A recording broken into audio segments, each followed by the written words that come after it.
Welcome to the Spawn Chunks, episode number 56 for Monday, September 9th, 2019. My name is Joel Duggan, and joining me as always is my friend Jonny, but you may know him better as Pixel Riffs of the Bedrock Edition. Question mark? Question mark. Yeah, no, I'm back in Java Edition now. For my sins, yes, I did spend a week in Bedrock, and we can talk a little bit more about that as we do our quick login here, because I have opinions, Joel. But You don't say. But perhaps not the opinions you might think. I had an interesting time in Bedrock Edition. Let's roll into that a little bit later. First of all, how about you fill us in on what you've been doing in Minecraft this week? So I, as we mentioned a little bit in the pre-show, which if you're a patron, you can go listen to the Render Distance and hear me talk about Hurricane Dorian, as well as Chronicle, World of Warcraft book that I read in the dark by candlelight. Actually, it was actually quite fitting. Atmospheric, yeah. Yeah, so that's available to our Patreon members. But for my Twitch viewers, I was streaming. I did 2 streams last week. I fit in a weekday stream, which bewildered everybody. And then I was cut off halfway through my weekend stream when I lost power during the hurricane.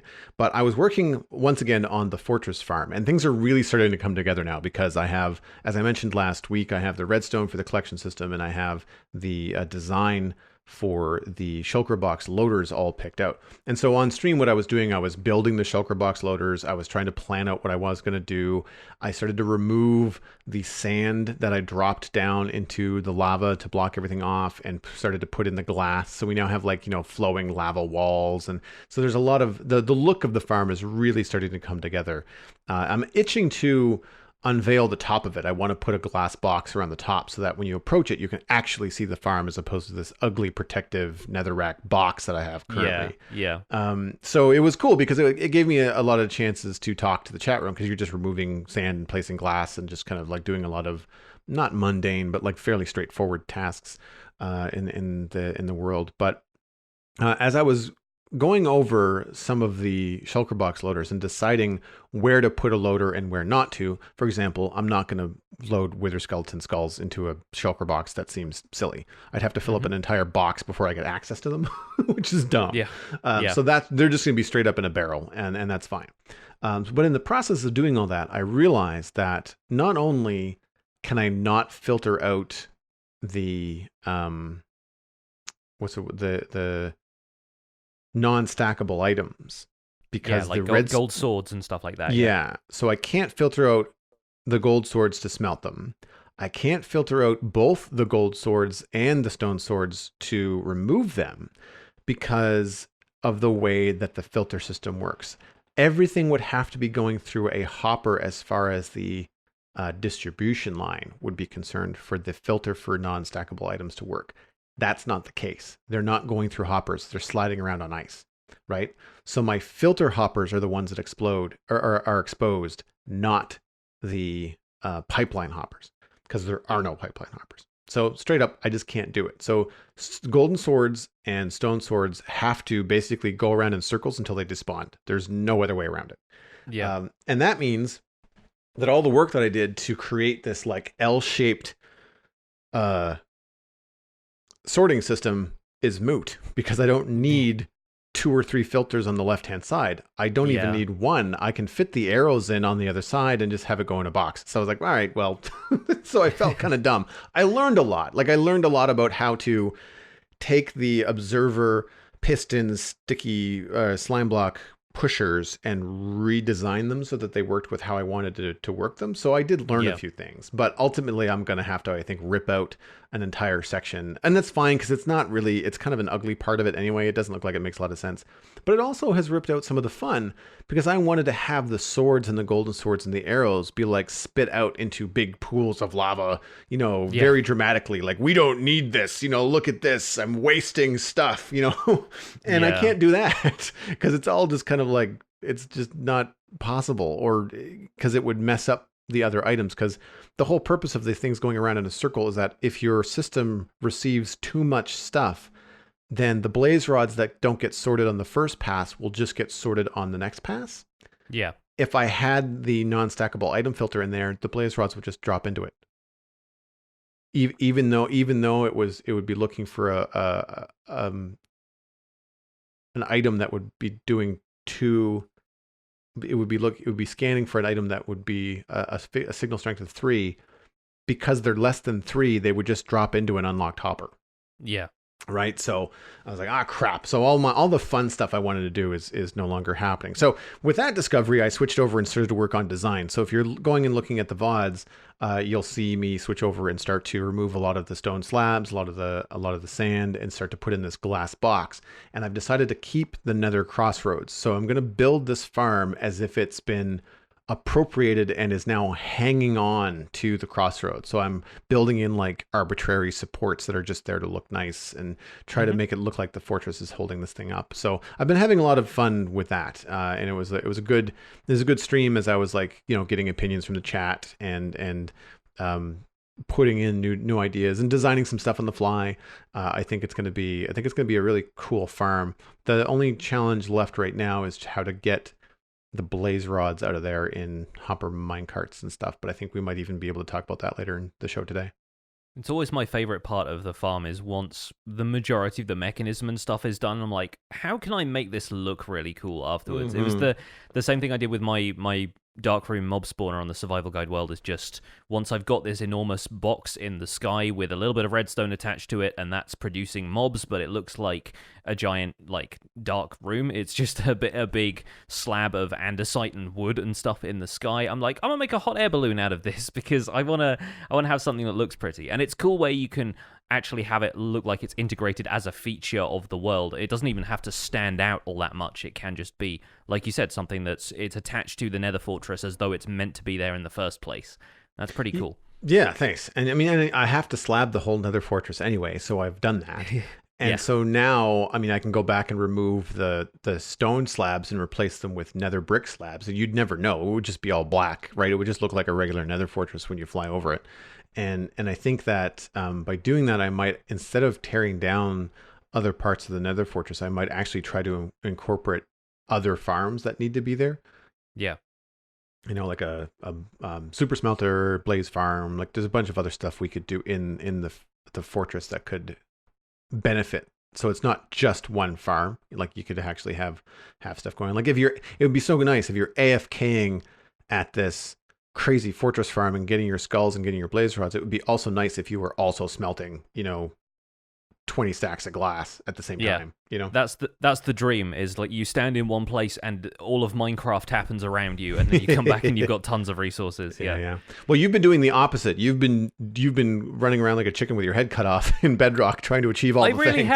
I really have, yes. So I committed, after the charity live stream I did, raised a whole bunch of money to making an episode of Minecraft Bedrock Edition that basically turned into a week in which I tried to get all of the achievements in Bedrock Edition for Windows 10, which I can tell you right now was a challenge, but not nearly as tough as doing How Did We Get Here in Java Edition. And a lot of people were like, wait, don't you have the How Did We Get Here achievement to do? It's not an achievement in Bedrock Edition. You don't have to get like all the status effects at once. Thank goodness, because that would have taken an insurmountable amount of effort, I think, but especially in a week.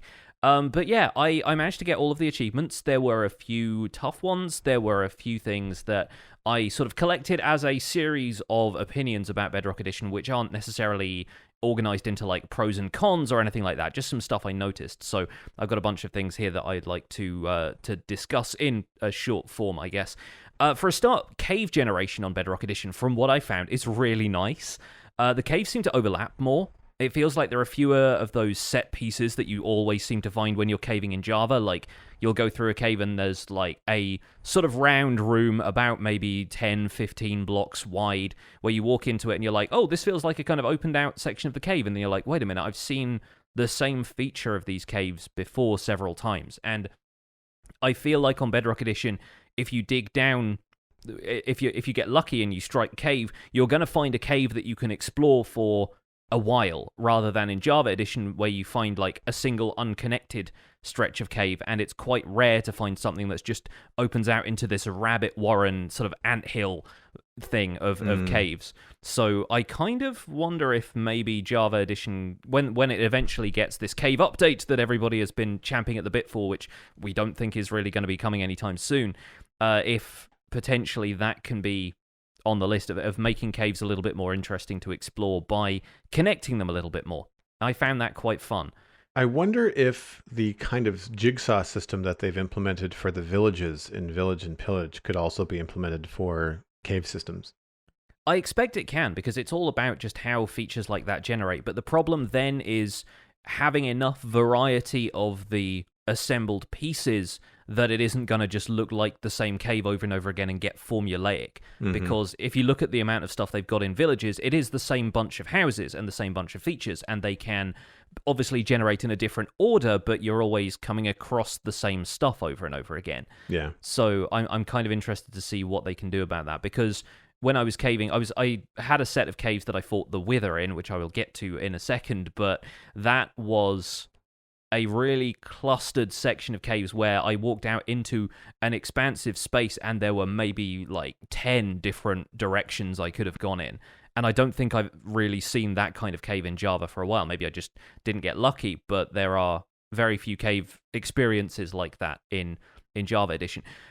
On the flip side, overworld terrain generation in Bedrock Edition feels weird when you've been playing Java, because Java has a system by which biomes of a similar temperature, like warm biomes like jungles and savannas and stuff like that, will usually generate next to each other, whereas in Bedrock that doesn't seem to be the case. Or maybe it was just the world seed I was using, but I found jungles sharing borders with snowy tigers and frozen oceans and stuff that just didn't feel at all logical for the way the world is, the way I'm used to having the world generate. So I don't know if they ever implemented that system or not, but even so, it did feel a little bit incongruous traveling from a cold biome to a hot biome just like that. And it meant that it was less reliable for me finding deserts when I needed to get like cactus for green dye.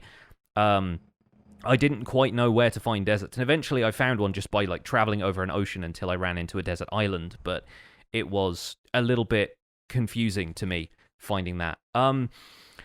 There are, of course, well-documented problems with mob spawning in Bedrock Edition, and I can back that up by telling you mob spawning is awful. I spent hours just waiting for a llama to pop up in a mountain biome, because there's an achievement for guiding 5 llamas using like that caravan effect you get where you attach a lead to one, and then the other llamas just kind of like tack onto the back of it.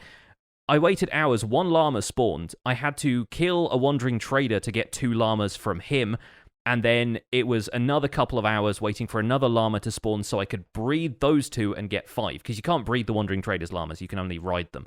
So it took absolutely ages, and in Java Edition, llamas will pack spawn basically as soon as a mountain biome generates. There's like 4 or 5 of them just hanging out. In Bedrock Edition, that just doesn't seem to be the case.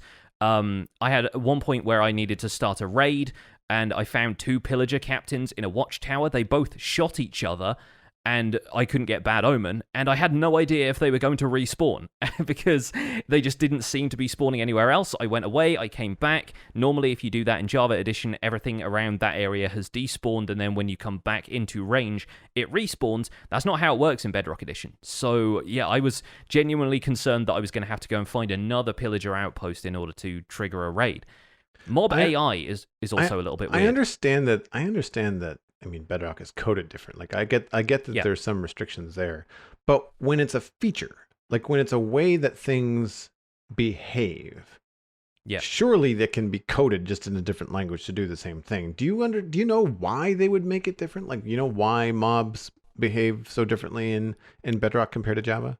I have no idea, and it's something that the Bedrock community, especially those who are more familiar with Java as well, have noted recently. Silent Whisperer has a really great video about this, where he points out that Bedrock Edition mobs will only despawn if there is player-created light in the area where they are, and then that's what causes them to despawn, which, you know, in Java Edition, player-created light blocks mobs from spawning in the first place, but in Bedrock Edition, it genuinely seems like unless you put a torch down there, that zombie, drowned, gassed, whatever, is going to remain there for the foreseeable future. And that block spawns anywhere else in the world, and that has all kinds of other repercussions which allow, you know, which prevent Bedrock players from really relying on those mechanics for mob spawning stuff. And I don't know why that is. It may be that it's slightly more efficient to code it that way, and the game has to process less stuff if it just kind of assumes that, oh, well, those mobs are just going to stay there because the player doesn't want to use that area to build in and get rid of them by placing lights down. But to me, it just comes across as a really weird way of doing things and a way that makes mechanics elsewhere in the game completely unreliable for players who know what they're doing. Mm-hmm. So it's unfortunate that. Mob AI, like I said, seems kind of weird. Like, creepers and zombies don't start tracking you until you're a few steps away. I'm used to zombies coming at me from like 40 blocks away in Java. Right. I had to wave my hand in front of their faces to get them to follow me on Bedrock. So that's a little strange. Speaking of mobs, though, the Wither fight is, as advertised, fiendishly difficult. And it mostly comes down to health regen being slightly slower. On Bedrock, normally in Java, if you fill up your hunger bar, you get like an instant couple of hearts back, basically. Right. On Bedrock, that still seems to be a little bit slower, kind of like it used to be, where you ate food and your health bar just kind of like slowly refilled over time instead of having like a panic heal, basically. And the Wither effect, it's Wither 2 for like 40 seconds. And you can't heal from that just by eating, like you can in Java Edition. You need to have a bucket of milk to get rid of it, totems of undying, or a ton of health and regen potions. So that fight is a fight for your life. If you get withered once, you have to immediately take action to dispel the effect, or you are going to die, which is totally different to the Java Wither fight. And the Wither has this dash attack that it does once it gets to the second stage, where it dashes towards the player, sometimes past the player, and it just breaks huge quantities of blocks. It's like if the Ender Dragon just flew through an area that wasn't made of endstone. It just eliminates all the blocks there, but it breaks them instead of just destroying them. Like, they actually drop as blocks. So immediately I'm trying to manage my inventory, and my inventory is full of cobblestone and diorite. Right. And it's just nuts. So that fight becomes difficult almost mechanically because of the amount of stuff the Wither is now dumping in your inventory as well. It inventory blocks you somehow, which is nuts. But I eventually managed to take down the Wither, which is good because there are 3 achievements linked to that fight. You need to spawn it, you need to kill it, and you need to make a beacon. So eventually I took down the Wither, but I have a new respect for Bedrock players, especially anyone who does that fight on mobile and still lives. Y'all are crazy. Like, well done if you've done that on mobile, because that just seems like an insurmountable obstacle if you're playing using like a touch-based interface. You must be a lot more dexterous than I am. But I'm glad I've done that, at least, because now I know what all the fuss was about. That is made up for by how easy raids were. There were very few pillagers, it seemed like. Maybe I was just used to raid mechanics at that point, but I felt a lot less threatened. Maybe the pillager AI was just a little bit more ropey, kind of like the zombie one, but I didn't really feel under threat at all, except for one point where one wave of the raid spawned in a cave underneath the village, and I had to go and find them. So that was a little bit of quirky raid generation there, but overall, they were a lot easier. And the most grindy achievement of the whole thing was probably trading for 1,000 emeralds. So you have to acquire 1,000 emeralds. You don't have to have them all in your inventory or in a chest or anything. You can just trade them over time, and it will track how many things you've bought or like sold to the villagers for emeralds. But it turns out that's pretty easy with a handful of farmers and a melon farm. So that's okay. It just took a fair amount of time. Overall, it took me 35 hours over the last week in order to get 100% of the achievements. And a few of them took a while to pop. There were a couple of things that required you to fly through a 1x1 gap using elytra.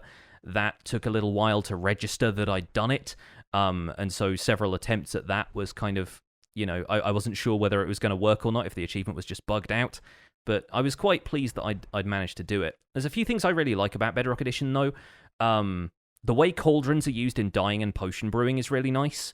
And that you can use potions in cauldrons to tip arrows and stuff like that. That's stuff that I really wish was in Java Edition, really. Right.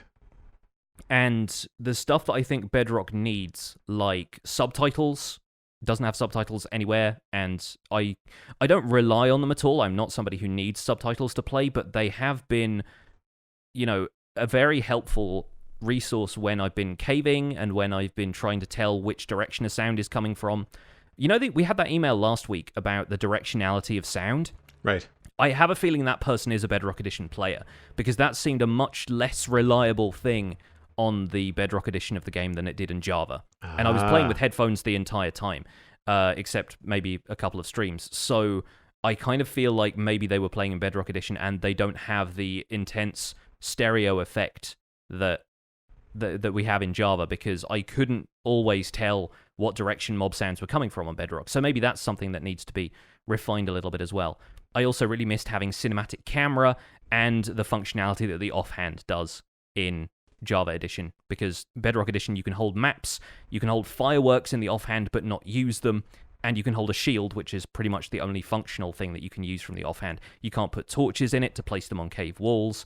You can't even swap stuff to the offhand by pressing the F key. You have to go and open your inventory and put your shield there, and then once the shield is in your inventory, it doesn't show up next to the hotbar the way it does in Java, so you have no idea how much durability your shield has left until you open your inventory and take a look at the item. The fact that you can't put torches in your offhand, that's enough for me to just not play Bedrock. Yeah, it's no, like, nope. I can see why. And some people are so used to those mechanics from Java Edition that it would be a real shock to the system. The only thing I tend to have in my offhand most of the time is a shield anyway, so I was kind of fine with that. But yeah, there are some oddities in Bedrock Edition that, if they are looking at more of the parity of mechanics and stuff, combining, they've recently kind of ported some of the stuff to Java Edition, which we're going to talk a bit more about in the news, that I really feel like Bedrock Edition needs another pass, because more and more people are potentially going to be playing it on Windows 10, especially when the RTX compatibility comes out and we get ray tracing shaders in Bedrock Edition almost by default for people who have compatible graphics cards. I think more people are going to come to the Windows 10 edition just to check that out. And if you don't have an experience that they like at that point, they're probably going to go back to playing Java Edition. Yeah, I generally watch, a lot of your survival guide videos, but I have to confess, I basically tuned out this week. I was just like, I don't have any interest in Bedrock. So like, it's even watching it, I find it jarring. So I tip my hat to you for doing the full achievement run in it, because it must at some point, like, did you get used to it, or were you just constantly frustrated and constantly like Java brained the whole time? Let me tell you, it is 95% the same game. That's the thing that I think people tend to forget. They expect Bedrock to be this completely different experience, but it's really not. Once you get used to the fact that the crafting interface looks a little bit different, and it's displaying the number of items that you can craft in the kind of like recipe book section of it, rather than explaining like how much of each item you have and stuff, it takes a little bit of getting used to, but then it is, for the majority of it, the same game. Obviously, like, the progression is the same, the stuff that you need to get is the same, all of the resources are basically the same. A few things act a little bit differently, and so it feels like you're playing this bizarro version of Minecraft where things just aren't quite right, but you can't quite put your finger on what's wrong. And overall, I think Java players overemphasize how different Bedrock is. It really doesn't feel like much of a different game, but then it totally depends on what you're trying to get out of it. Because I was so focused on achievements and achieving things that they have set out for you to do in Bedrock Edition, I really didn't feel the difference all that keenly. Whereas if you are somebody who prefers the technical side of the game and wants to make resource farms, obviously there are some restrictions on that in Bedrock Edition, just, not necessarily by design, but just as a matter of how the game is different. And that's where I expect people will find more of a difference there. But by and large, I had fun, because it felt like the majority of it was the same game, and I was having a guided experience through trying to get all of the achievements. So did you do all this from a dirt hut, or did you build yourself something cool? Didn't even build a house, Joel. Didn't even build a house. I didn't need to. That was the thing. I spent most of my time, I lit up a small area around the area that I'd kind of marked out as my spawn point. I had a little lake that I was making farmland around and that kind of stuff.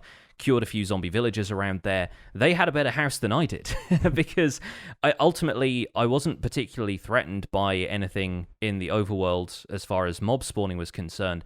I just had a place where I could go and sleep to skip the night if I wanted to, and half the time I wasn't skipping the night because it was helpful to have stuff like bones and gunpowder for fireworks later on, and bone meal for the crops. And, I didn't really need to. A couple of times I slept in a house in one of the villages I found because I needed to do a ton of trading with villagers, so it made sense. But I didn't need to do any building. There are no achievements really related to build a house, because Minecraft doesn't really give you any definition of what a house is. A house is what you make of it. So I didn't feel the need to actually make a base of sorts beyond, this is where my enchanting setup, a small animal farm, some crops, and anything else I need is accessible from here. Did you, I mean, obviously, I guess in terms of the achievements, you would have had to fight the dragon? Yep, did that. That fight it was kind of more how I expected the dragon fight to be in Java. The fight in Java has been bugged recently, where the dragon won't swoop down towards you or anything.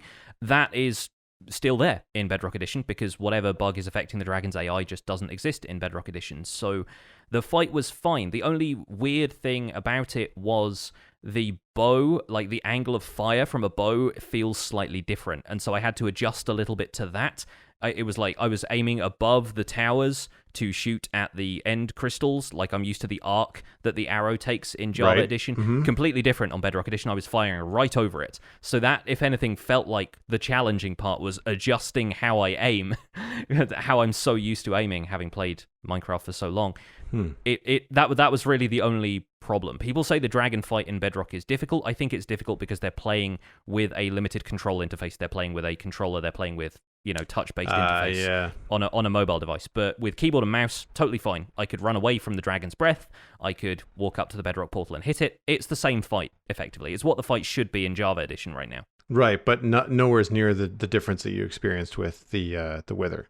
Oh no, yeah, the Wither fight is totally different. The Wither has different behaviors. The effect is stronger. It's just tougher because of that. It wasn't even necessarily that the Wither was coming at me and fighting me the entire time. Like it wasn't necessarily dealing more damage through actually fireballing me, like firing the skulls at me, than it normally does. It was just that you get withered once and then your health is gone if you don't do something about it. And that it just doesn't work the same way in Java Edition for me.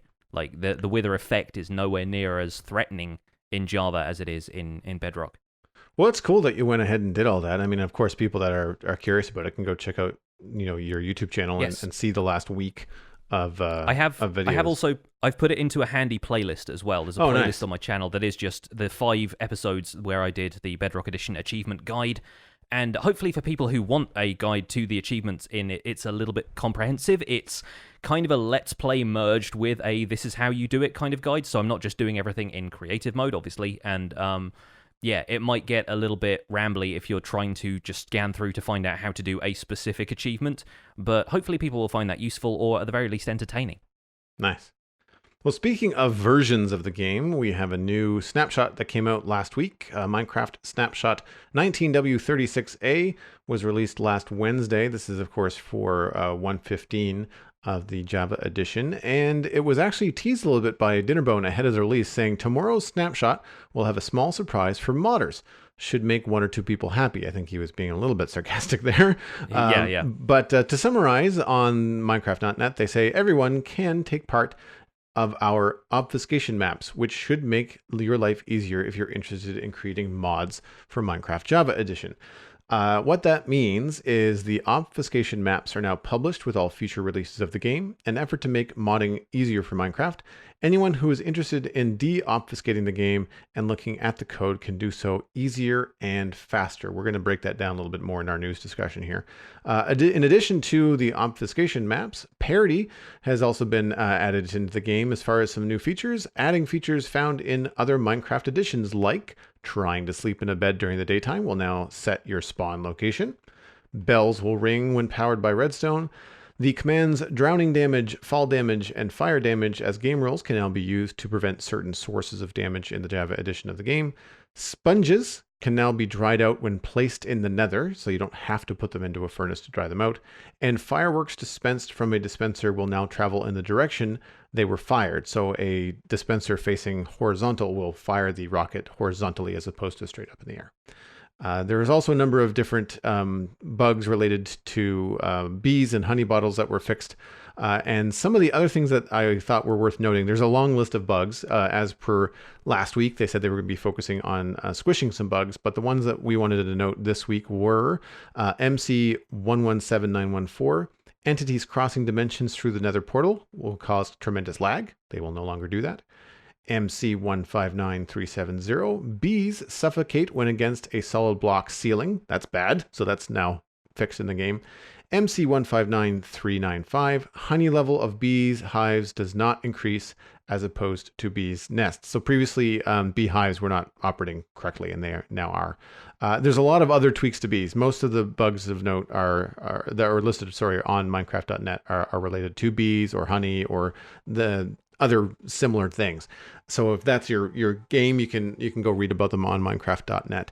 So one of the things that I wanted to point out for the kickoff of our news discussion this week is clarity, and that is clarity of the message from Mojang. As we predicted, the only thing being added to Java Edition in 1.15 is bees. The rest is going to be bugs fixes, was debunked less than a week later when they added features from Bedrock to Java Edition. Yeah. Like, they said that the only thing that they were doing was bees and bugs, and it's not. Yeah, I feel like these are such minor features that they almost consider them bugs to begin with. They're not like major additions like we have a new mob in the game, but it's still technically, yeah, you're right. Those are features, not like things that should have been added in previous releases and they're now fixing. Like, yeah, it does feel like a little bit the message they're trying to put out there is at cross purposes. I suppose don't expect this to be a feature-rich update would have been a better way of putting it than we're only adding bees and fixing bugs. And they may have also been talking, like, I know that the Minecraft.net post is specifically about a Minecraft Java Edition snapshot, but then I feel like their language is flipping back and forth, being like, okay, well, we're not adding any new things to Minecraft, like all of Minecraft. So nothing new is happening as far as Bedrock Java Windows is all concerned because bees are the new thing. But the snapshots are specifically Java. There's these are not Bedrock snapshots. These are Java snapshots. So I really wish that they would focus a little bit and just get their message clearer, because it gets everybody up in a tizzy, and then they wonder why everybody's like, oh, they're either happy or upset that it's going to be only a bug fixing update, and then a week later it's not a bug fix, just a bug fixing update. I'm quite happy about some of these feature parity changes. I mean, it's just like I was mentioning a little while ago about why things are coded differently and what makes Minecraft Bedrock Edition choose to go a different direction in terms of the features. These are things that they're adding into Java that just make sense. I'm excited about being able to set my spawn at a bed during the day. It's going to make the dragon fight so much easier because you don't have to wait till night for everybody to sleep in a stronghold, Exactly. And think about all the mini games on servers where you might lose your life, and it's so much easier to just tap on a bed before you go in, and again, rather than waiting until nighttime, and telling all of your server mates, hey, we have that data pack that means that anybody can sleep through the night, so don't do that because I'm trying to play this game. I'm trying to set my spawn. I'm trying to set my spawns. I mean, like that's a huge quality of life change. Same thing with the sponges. Being able to place sponges in the nether that are wet and have them dry out immediately and then pick them back up. I'm a dude that has a double ocean monument on my server that I have not yet attempted to clear out, and that's going to make that a lot easier. Yeah. I was told that I could do that by so many people in my comments section when I was drying out ocean monuments or working on stuff with water, and I tried it myself because I thought I had missed that somewhere in the update notes. And it turns out you couldn't do it in Java, and so it must have been a Bedrock feature. But it's good, and it makes perfect sense. It is mechanically very similar to how we are used to water working in the Nether. So it's something that should be in the game. It's not even just a quality of life feature. It's something that makes canonical sense. Mm-hmm. Agreed. So those are my big takeaways from the news this week. I mean, do you have any big parody things that speak out to you? The parity things, like I said, the being able to set your spawn is fine. I like the fact that you can have bells ringing when powered by redstone. That's kind of cool. It would be nice to do more stuff like that. I think the game rules about drowning damage and fall damage are probably going to be more applicable to things like adventure maps, where you're maybe trying to simulate an experience of a game that doesn't have fall damage as a component. If you want your player to be able to leap off a cliff like they're Superman and fall to the ground, it's not going to make sense if Superman breaks his legs on the way down, So I feel like it's going to make a lot more sense to have those things a little bit more manipulatable in game. The thing I'm most interested in is the deobfuscation thing, though. So should we cover a little bit more about that? You've done a little bit more looking into exactly what that means. Sure. Before we leave the damage control, though, it was pointed out to me in my Twitch chat on Saturday before I lost power that those are also great for accessibility. So people that might not be able to move the player fast enough to get out of lava, or are often falling off of things because maybe the way that they have to control their player is not as accurate as people that don't have challenges, then that would be a good thing to be what's the word I'm looking for? So very specific. Like maybe you don't want to turn off all damage because that's not fun for you, but it would be really helpful if you could turn off fire damage because you're not able to then quickly react when that happens, right? Yes. So that is a very good point. The accessibility side of things is worth noting, and I hope that maybe this will prompt Mojang to consider splitting mob griefing out into hostile mob griefing versus passive mob griefing. Or at the very least, that, if not isolating the griefing style of mobs, because I have had tremendous trouble on my Patreon server where they are trying to remodel spawn right now, coming up with a solution that is going to prevent the creeper damage problem without either disabling mob griefing or enabling a server-wide data pack that's going to stop creepers from damaging even players. Just kind of turns creepers into a joke that you farm for gunpowder at that point, because if you disable the creeper explosion that damages terrain, then you're also disabling creepers hurting players if you use this a certain way. There is no way to have an explosion that hurts players and also prevents the destruction of blocks around you, right? Without disabling mob griefing, which then has ramifications for villager-based farming and villager breeders. You can't have villagers affect crops at all. Sheep won't eat grass anymore, so you can't automate the shearing of sheep.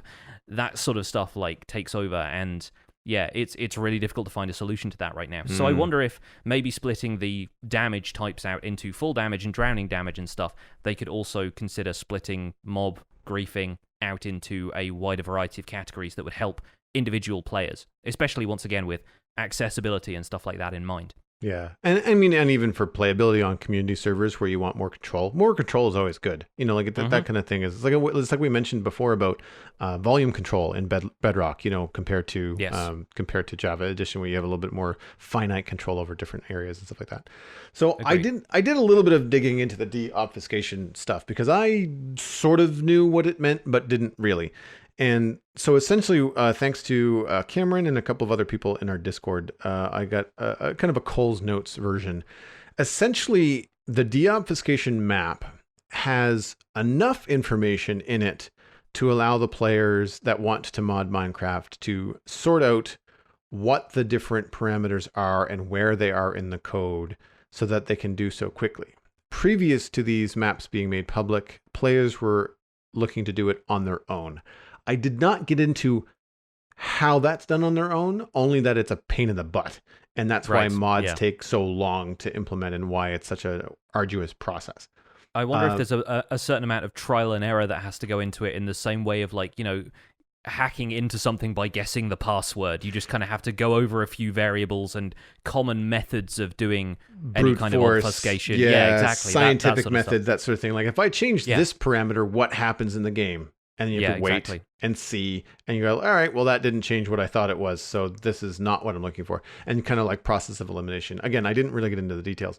But yes, I realize that we sound like we're doing a lot of guesswork here that is probably incorrect, but we're using what examples we can give, even if it's not exactly like that. But for the parameters in the game that modders want access to, Mojang is providing a deobfuscation map for that, which means that guesswork is now gone, and you can get straight to this map says this is the part of the code I need to address, and that basically gives you the decoder ring for like X equals Y. And when you know that, you can then move forward and code your mod the way that you want.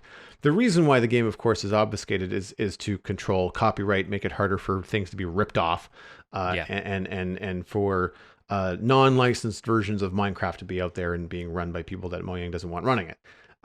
And so that is still the case. So the game is still obfuscated. Because my question in the Discord was like, I don't really understand if they're going to publish the maps. Why do they have to? Why are they obfuscating the game in the first place?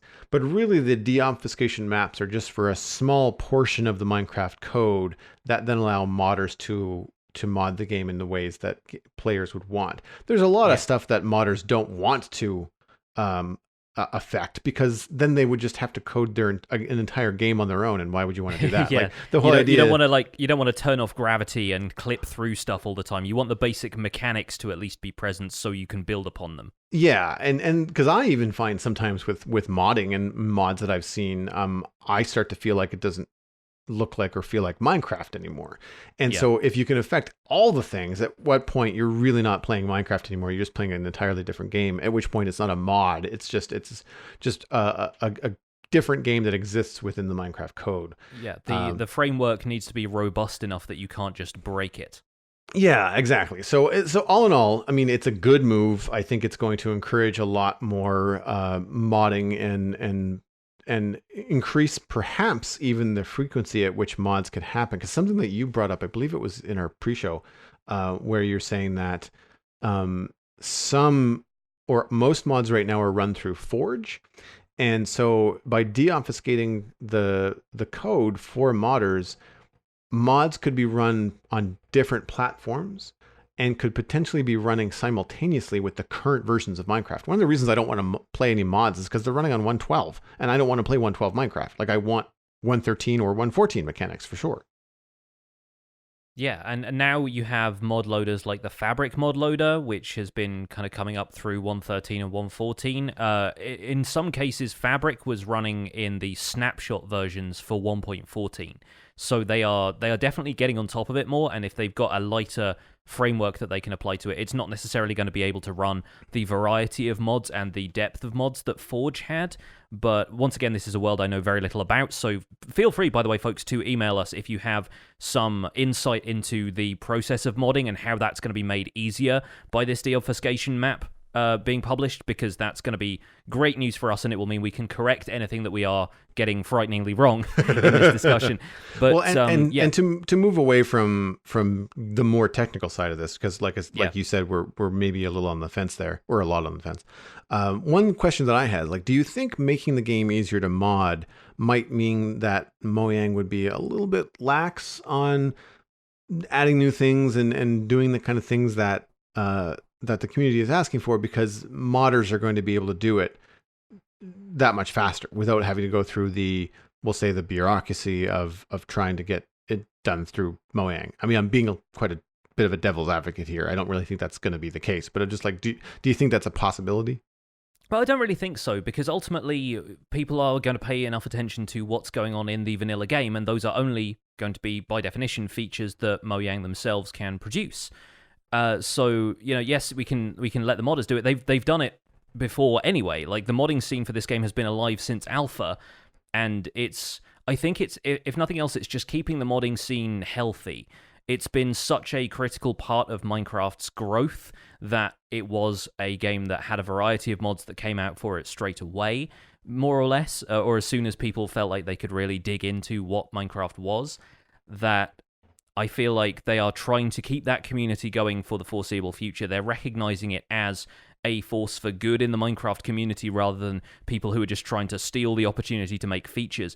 And I don't think Mojang is going to be relying on modders to find their next big feature, because then you have intellectual property and copyright things going into it, which I expect Mojang wants to avoid. And the fact that they're stressing the importance of their own property being at stake here when they've got these deobfuscation maps being published. And like you said, they don't want people just making copies of the game. So that is in the forefront of their minds, and it must work both ways. So if a modder comes up with a really cool mod, Minecraft isn't just going to be like, well, that's ours now, I think modders will always just do it regardless of whether or not Minecraft provides a better framework for them to do so.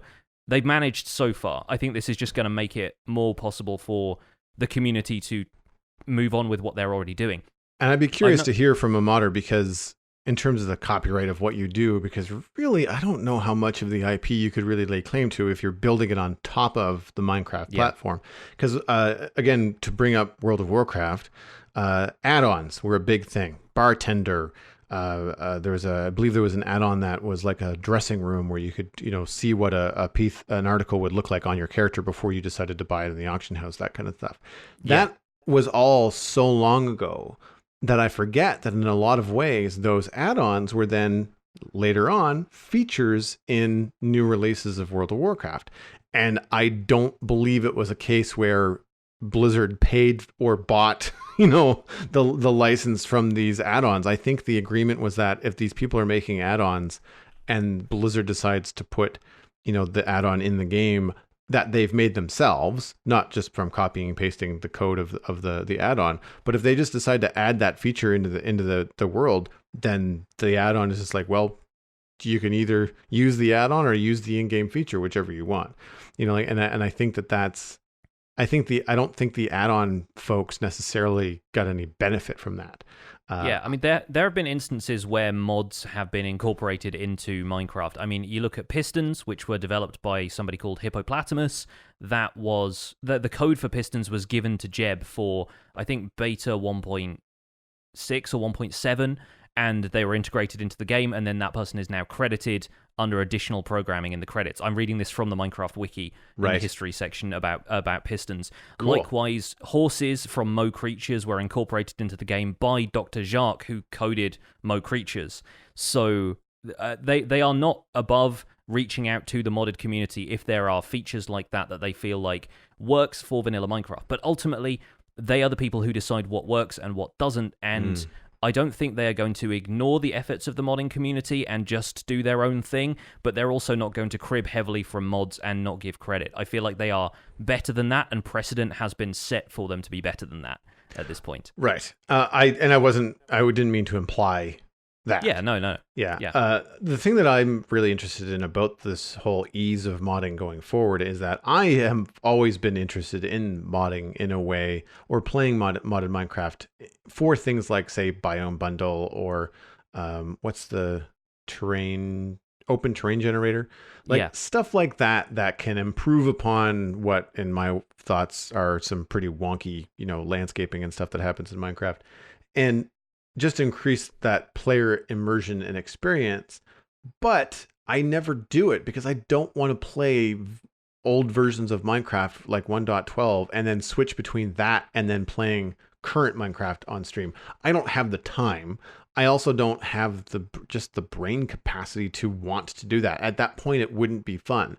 But if I was switching between two different world seeds, one of which was modded, the other of which was current Minecraft, and they both had all the same rules, with the exception of the modded having the things that I wanted in it for the modding experience, I would be much more likely to dive into some modded and explore and have some fun, rather than just sticking with the current version of the game because the features are there that I want.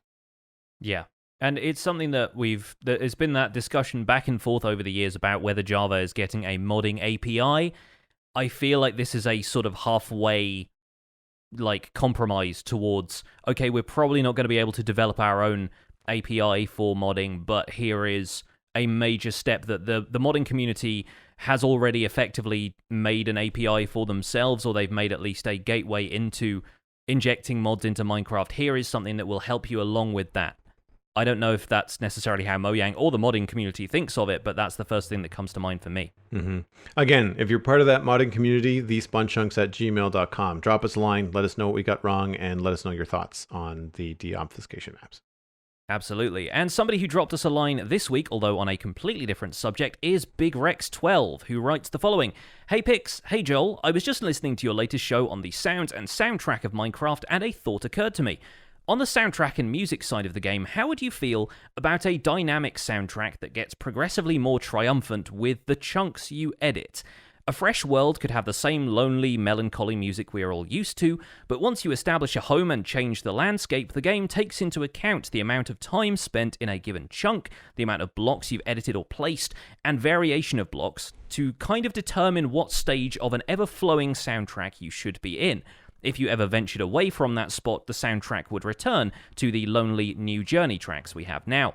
It would reward players with a sense of accomplishment. As they are entering a well-established portion of the map, the soundtrack echoes the grandeur accomplishment that they have achieved with their builds. Just a thought. Big Rex 12.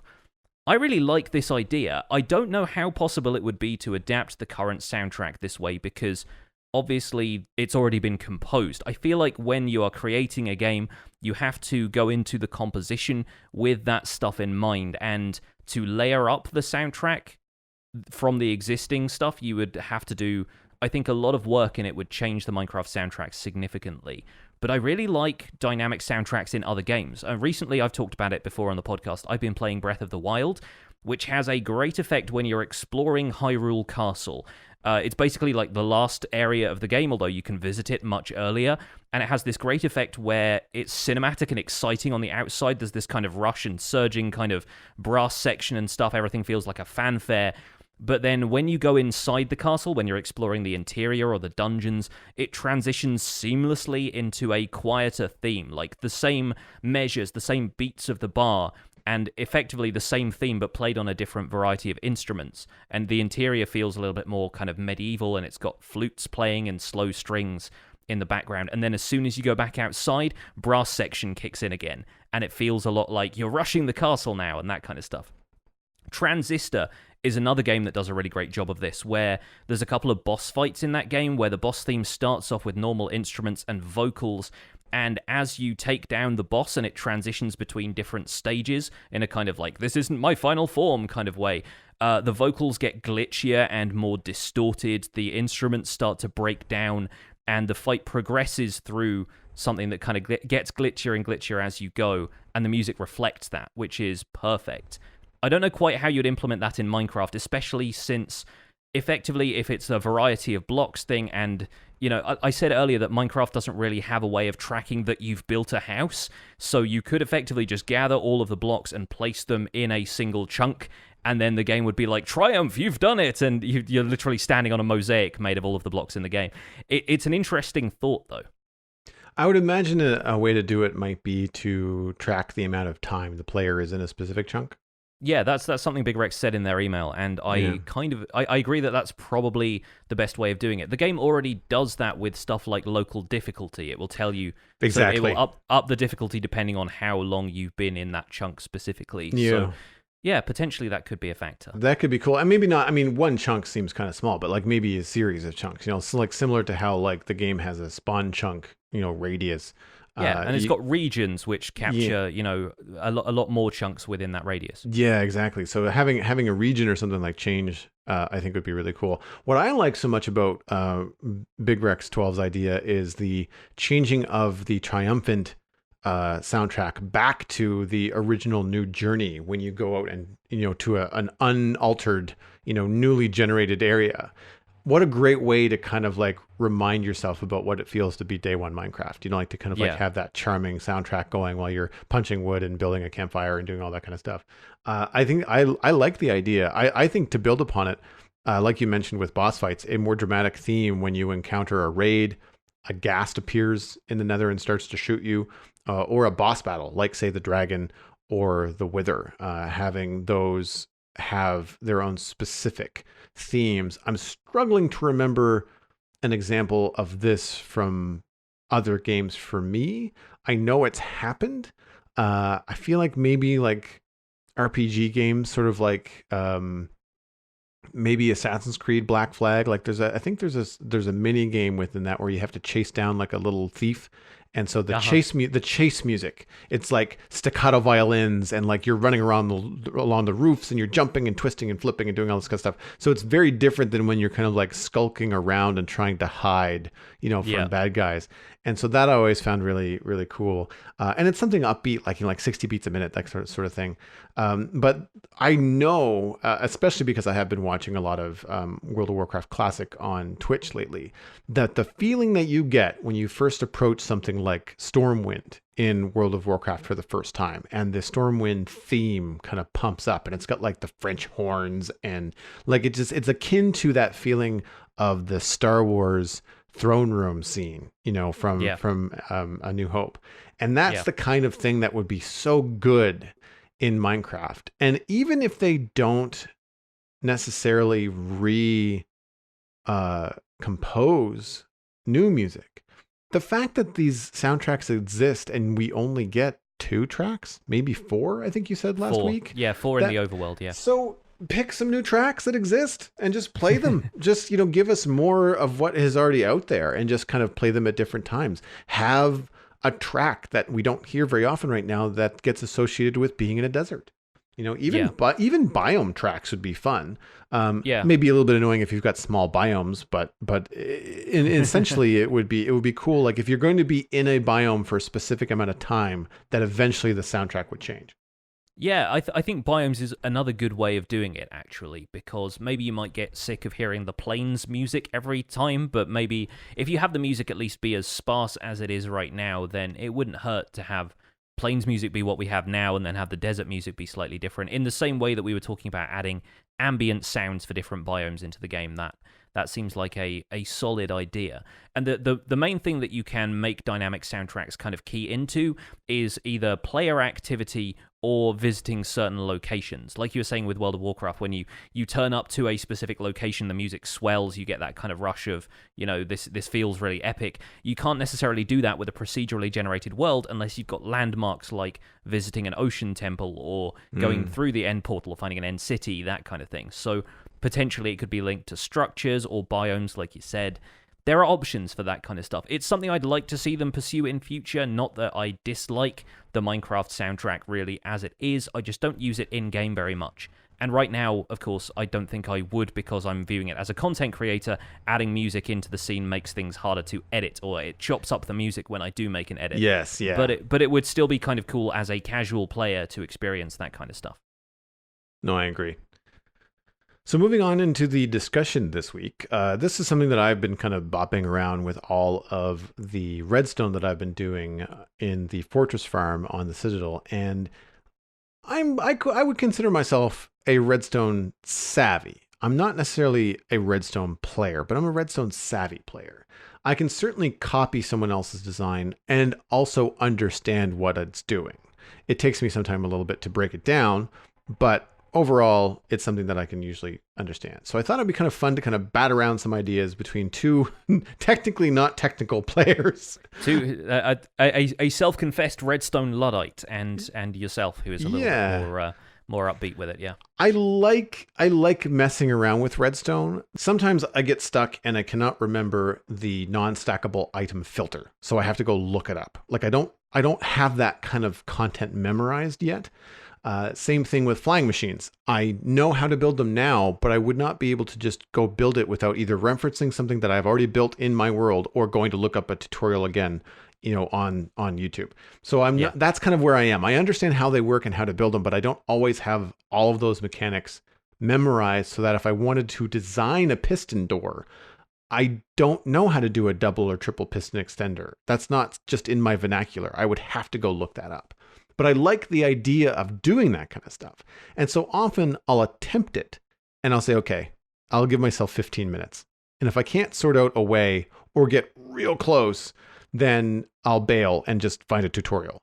And in some cases, like Nembon's item pusher filter system, I didn't have the room to do the design that he did. It was a string with an observer. The observer triggers a piston, but it's a 3x2 kind of setup. I didn't have the room for the pistons to hang off the back of my track.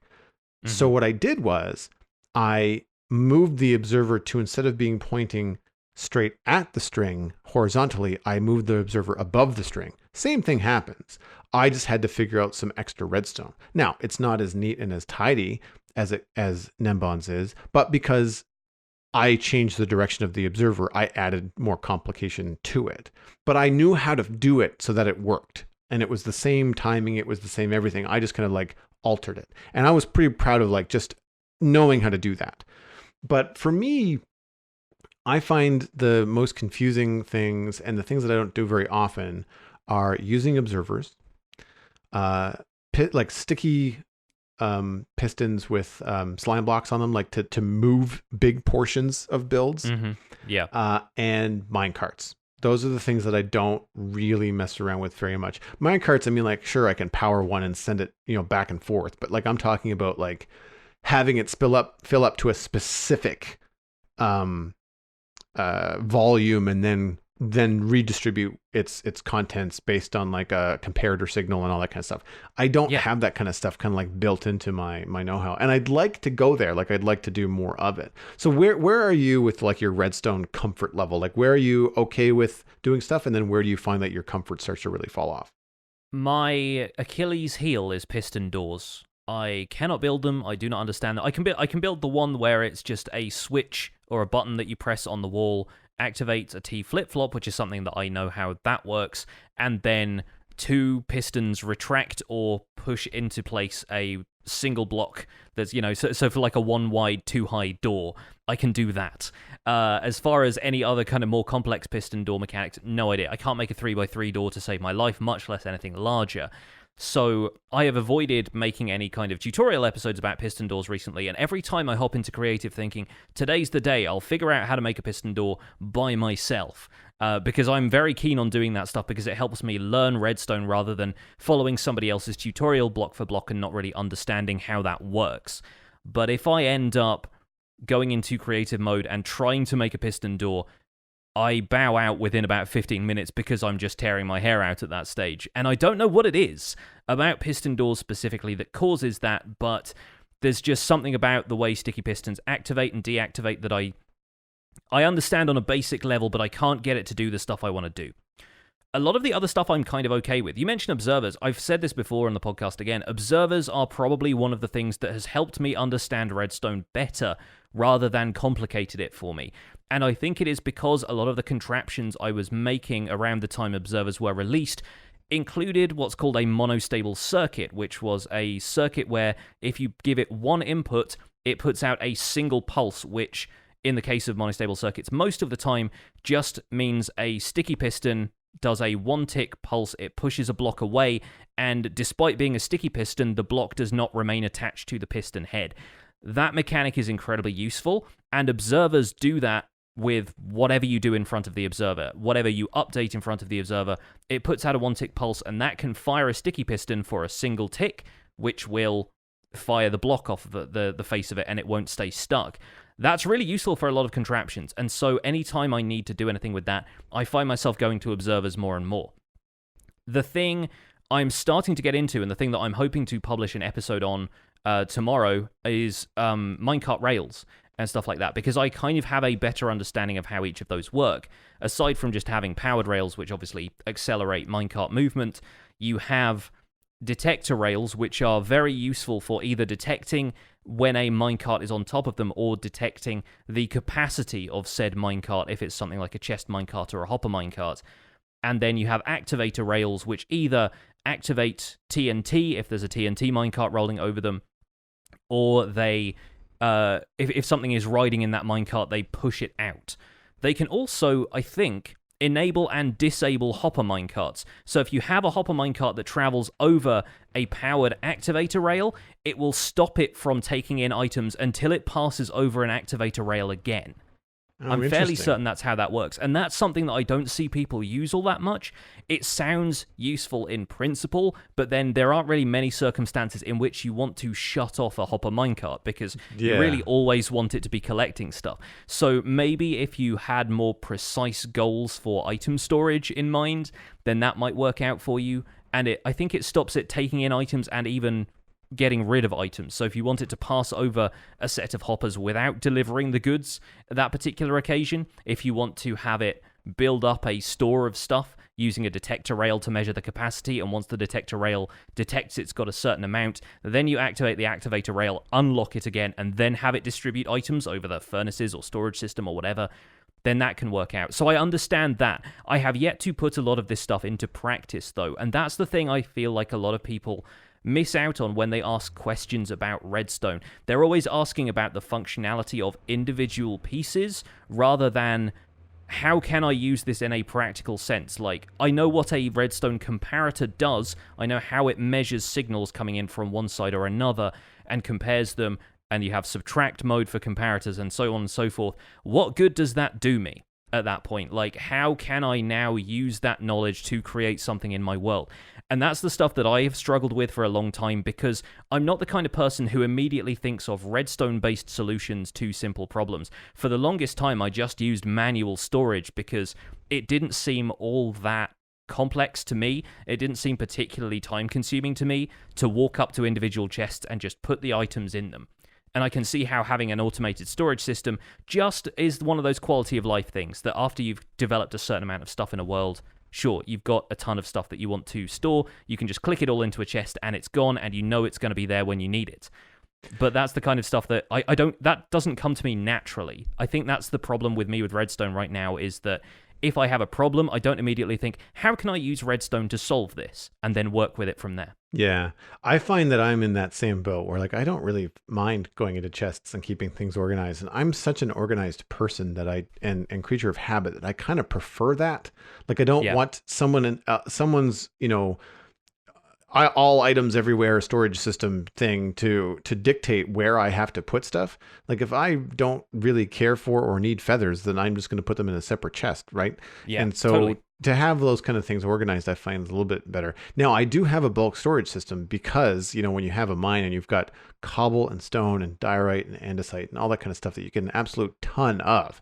Once I knew that it could be reliable, it was very convenient to be able to mine for 10 minutes, fill up my inventory with everything, and then just go over to one chest hooked up to a water elevator and just dump everything in it, knowing that the coal and the redstone and the gold ore and the stone and the cobblestone are all going to be separated into the system that I had above. That I found very convenient. But in terms of my building blocks, like I want all that kind of stuff organized in the way that I want it. I don't necessarily want to put all of my things into a chest and then wait for my terracotta to get sorted through a system of 112 items, Yeah. Like that's where I find it faster to just kind of do it the old fashioned way. And ultimately it comes down to play style, I think, as to like how often do you need certain blocks? Like if you don't build with glass at all, then sure, put your glass into a mass storage and just like dump it into one chest and have it filtered. But if you end up, if you're in a desert and you're always building with sandstone, you're probably going to want to have that front and center as opposed to somewhere deep in a storage system that you always have to go get. The stuff that I am really proud of, I didn't figure it out myself, but I learned from MacCast. This is way back when he and I were sorting out how to do some things in our villager trading hall. Speaking of activator rails, one of the things that they can also do is that if they can power redstone. So when a minecart goes over an activator rail, it will activate redstone adjacent to that track. Yeah. And so we used it in a switch track. So we have the same single track that calls forth a villager and also dismisses a villager. So we wanted to have a villager go over a switch track and go one way, and then when they return the other way, not have them block additional villagers. We want them to go a different direction. And so we had this one directional switch track that was activated by an actor rail. And I learned about activator rails then and what their potential was. The two things that I'm most proud of in terms of my inventiveness, and I'm pretty sure that no one else has done these, I have a double daylight sensor clock for my melon and pumpkin farm. Actually, I think it's just my pumpkin farm. So essentially, I was able to tell the pumpkin farm to harvest at dawn and at dusk, twice a day, by comparing the signals of two daylight sensors, their outputs at different times of day, compared to a hopper filled with X items. Now, I don't remember how many items are in that hopper. This is where I find comparators very challenging, is that the signal strength from the thing that they're comparing depends on the volume, right? So a hopper, you're going to need less items in that hopper to get the same signal strength out of to a comparator that you do if there's a chest, because the chest has more spots. Yeah, right? It's more like it's like a fraction thing. It's a percentage of how full it is. It depends on whether the signal strength is 1 to 15. Yeah. A hopper can be half full with 2.5 stacks of items, whereas a chest has to have 15 stacks of items to be precisely, half full. Or thereabouts. My maths is hazy on that, but it's the same sort of, the general principle is there. So I'm pretty happy with this feature because there's no pistons. It's just the comparator just says like, turn the signal on here, turn the signal off here, and there's no T flip-flop or anything because the signal is from the sun, and the sun is only putting out a signal strength of 4 for so long. It's not short, but it's not long enough that it's going to really affect your pumpkin growth, right? It's like out of the 10-minute day cycle, it's maybe a minute. So you're like, well, okay, so no pumpkins can grow for a minute. Who cares? The other 9 minutes, they can totally grow. And so I'm really, really happy with that. The other thing that I've done, which is something that I came up with, is a tripwire hook enabled item, not sorter, divider, I guess. It's an item distribution system that uses water, not hoppers and hopper minecarts. So you've got items going down a track, and when they go through this water elevator, they trigger a tripwire, which starts a hopper clock, which is pretty standard. I think a lot of people know how that works. If not, you can always look up an etho hopper clock, because I think that design hasn't changed for years. Yeah. But what happens is this piston pushes a block back and forth and back and forth. And it does it in a rhythm so that 4, 5, 6 items go one way, 4, 5, 6 items go the other way. And what it does is I've got one water system that splits into a fork into 2, and there's 2 droppers on one side and 2 droppers on another, because my single dropper was getting overloaded by the amount of stuff that was coming out of my string farm. And so by splitting it up, I can have 4 different droppers all shooting something into the same water stream. And by splitting it up manually, I can do that without having to rely on those weird chest mechanics of, like, if an item goes into a chest and there's 2 hoppers, it's the first hopper that was placed pulls the items first. So you can't really do an item splitter that way. And so this is something I was able to do without getting really, really complicated. And it's just simple, every so often on that clock, it just kind of pushes things back and forth. But the clock only runs if there's a constant stream of items coming through that tripwire, because I didn't want to have the hopper clock running all the time on the server. Yeah, that's handy. And I think it's the kind of thing that you don't see everybody do every day, where maybe this is just because I watch a fair amount of like Hermitcraft and people who make sort of high capacity farms and stuff like that. You tend to find that with the more technical stuff, a lot of the same designs get repeated. And typically people are going for the most efficient thing possible. I feel like what I don't see as much, again, maybe just because I don't follow, the right sort of people, is people just coming up with redstone solutions to everyday problems and having everything be a little bit more creative in its application of redstone. Not that this, the farms and stuff aren't creative, but it's somebody else's creativity. A really good person for that is Zedaf. Because we're talking about hermits, watching Zedaf on Hermitcraft, I think last season in particular, he had a brewing system that was like miles. It was so much bigger than it had to be, but it was fun because that's the thing. It was straightforward. It was uncomplicated. He didn't want to get too complicated with it. So as a result, he had to send items all through this crazy water system to get it to work. Because I think his goal was just like, I don't want it to be complicated, and I don't want to have hoppers running everywhere. I just want to use water streams. Because I think with 1.13, you had like water elevators were new. You had the fact that items floated in water that was new, and that means that they could tripwire hooks. So those were the mechanics that he was playing with, just those 3. And he was able to figure out, like, by damming the water and undamming the water, he could control whether the nether wart went in first and then the blaze rods, or what, like, however he was going to do it. And I really had a good time watching that stuff. And it opened up my eyes to, I guess, what you just said, like, to that not everything that's redstone has to be compact, like triple observer, crammed into a 3-block wide space. Like, just because it's big and working does not mean that it's wrong. Yeah. And people will often criticize. I think that may be the thing that's put me off exploring redstone in that way, where I just I play stuff until it's done. People often say, you could do this more efficiently, or it could be done a certain way. Why haven't you done it that way? And for me, that's what puts me off learning and just kind of puzzling my way through it and building stuff that's big and quote unquote ugly, but still does the job and makes it a little bit more fun. I think obviously those compacted redstone designs where you've just got like a few observers and like a powered rail and a cauldron and a couple of pistons, and that makes a 3x3 door.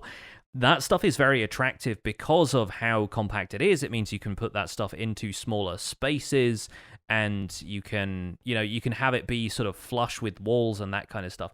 And people don't like having redstone trailing everywhere, partly because it's obvious how something is done, like a magician revealing their secrets. But it's also something that is potentially prone to damage by either players or, creepers can explode near you and that blows up half of your redstone circuit because it's not covered up in blast-proof blocks, or you place a bucket of water in the wrong place and suddenly half of your redstone has washed away. So I definitely appreciate the urge to make things a little bit more compact, to use solid blocks in there so that you don't have to worry too much about redstone wire and components washing away. But I feel like that feels like a limitation we impose on ourselves more than anything else, and I feel like I need to try and shake that off, is where I want to go with my own redstone, is give myself license to do something that's big and ugly, and then maybe try compacting it from there, but not feel threatened by the idea that it has to be a certain way, otherwise people aren't going to like it. Yeah, I'm looking forward to learning more about minecarts, because I don't use them because they're not as efficient, but right now I'm being forced to use them because I'm in the nether. And you can't use water. And I'm quite confident in my knowledge of water mechanics now in the game. I love doing water streams. They're so much fun. It's just so cool to see your items being sorted around and moved, and like it's such a visual thing. And hoppers, like you can't see the items going through them. I wish you could, right? It like if the model, even if the model for the hopper had like a little light indicator and they would kind of blink in sequence and stuff would go through, like even that would be satisfying, right? But with waterways, you can see it. You can see the items zip along, and it's fast now, so it's very satisfying. So I'm looking forward to exploring minecarts a little bit more, because now that I have a good handle on water mechanics, I'm realizing how lacking my knowledge is when it comes to minecarts. Well, I have a series for you, because the Minecraft Survival Guide is actually going to be doing this. This is not like staged for the show or anything. I was genuinely planning on doing more stuff about mines and minecarts this week. I started off by I designed like a more aesthetic mine in today's video, and I think tomorrow I'm going to be exploring rails, and then I probably want to do something to do with roller coasters at some point, and like just a variety of applications for minecarts and minecart rails. Interestingly enough, by the way, you pointed this out before the show, the Taking Inventory article on Minecraft.net this week is about the humble minecart, so it seems like a good time to get back into it, although I am a little bit concerned because developers have said that they want to overhaul minecarts in future, and I think we've talked about this before about whether or not that's going to significantly affect stuff players have already made using minecarts if the system changes dramatically. But they've talked about redundancies in the minecart system and how like nobody uses furnace minecarts anymore and that kind of stuff. So potentially this could be a timely thing if they are planning on updating minecarts at some point, if that might be a focus for a future update. If we hear anything about minecarts at Minecon, I'm going to be listening with my ears fully in that direction, because goodness knows how that's going to affect play, but it might be worth keeping an eye on. Well, I think that there's enough of a lack of interest and lack of use in minecarts in general in Minecraft. You would think that they would be forefront, that an overhaul would be a good thing. Even if they change things and it breaks a lot of technical stuff for people, I think that it just means that there's going to be a solution. I mean, we saw it when they changed the way that iron farms worked, right? Like it was a matter of days, maybe a week, before the technical community had ultimately a better and easier, iron farm built for the game. And I think that having minecarts changed will allow for some new inventive ways to use them. I'm not so worried about it breaking something like one of my farms, because I like the idea of going around and seeing what's broken with an update and seeing what's fixable. It provides me with some stuff to do. I think for me, with minecarts, I know that it has been replaced by water elevators in the overworld. So I had plans for a big minecart like dumping system where I mine and I dump all my stuff in a minecart, and then it gets shot back up to the surface and gets put away in my system, and then the empty minecart comes back down. I didn't have to do any of that because 1.13 came out with water elevators, and you're just like, sweet. I don't, it goes straight up. I don't have to worry about a minecart track, nothing. And so I feel like because of the water mechanics in the game, some of the usability and speed that you used to have only in minecarts has been surpassed. by water and water mechanics and elevators. So I'm wondering what might be coming in the future for minecarts if they get some attention, what they could do to make them more appealing to players. Yes, as a form of transport, minecarts need to catch up, I think. But, yes. As far as the redstone discussion goes, just to put a button on this and wrap it up, I kind of think of myself as technical with a small t rather than technical with a capital T right now. I feel like I am very much working from the work of other people at this point, whether it's directly copying tutorials and stuff like that, or just taking inspiration from it and learning passively and seeing how somebody else uses redstone, and then a little bit further down the line, I recall something that other people have done that might tie a little bit into the stuff that I have done, but I don't consider myself by any stretch a redstone genius. However, a couple of things I will recommend for people to do if they're interested in getting into redstone but don't know where to start. First of all, consider the problem first. Don't start by trying to learn redstone theory and what logic gates and stuff are before you have something that you need to apply that theory to. Is there a problem? Do you just want a fancy door to go somewhere? Do you want a sorting system? Do you want some other kind of contraption? What's it gonna do? Because learning about signal strength and redstone dust and strong and weak power and stuff is all very well, but if you don't know how to apply that in your world, it's not really going to benefit you all that much, except maybe for bragging rights with your friends who like to hear you talk about redstone comparators. Fair enough. But I also recommend just use creative mode to try stuff out, because doing redstone from scratch in survival, unless you have like a very minimal amount of time and you need to do stuff in survival, creative mode is always going to be better for that, because it allows you to workshop stuff. It feels a bit more like a sandbox, and you can break and replace stuff so quickly and easily without the need to worry about collecting the resources again afterwards or making sure that you have a certain supply of something, that it's always going to come out better that way. So that's really what creative mode is for me at this point, is testing contraptions and stuff like that, rather than testing build palettes or sections of builds now. I do my redstone work in creative, and then I move that into survival, and that's how I work with it from there.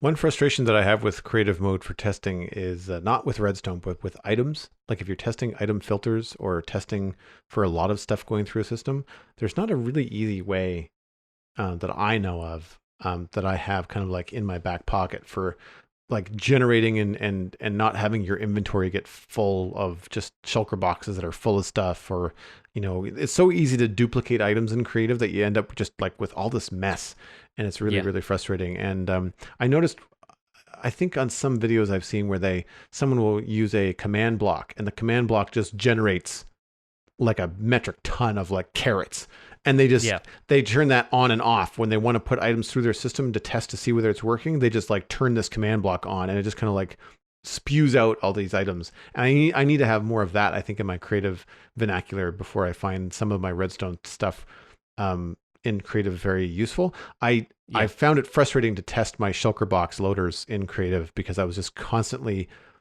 they were always getting filled up because the shulker boxes I was putting in the dropper were already full of stuff, even though it's not easy to tell what's what, I find. I use the /clear command constantly to clear my inventory in creative mode. I always have that. And unfortunately, that has led to a couple of times where in survival on a world or a server where I was opt, I just cleared my inventory automatically after I was done building something in survival. So yeah, that happened, I believe, to a couple of folks on Hermitcraft, because I think it was Joe Hills thought that was how you cleared all the messages out of the chat.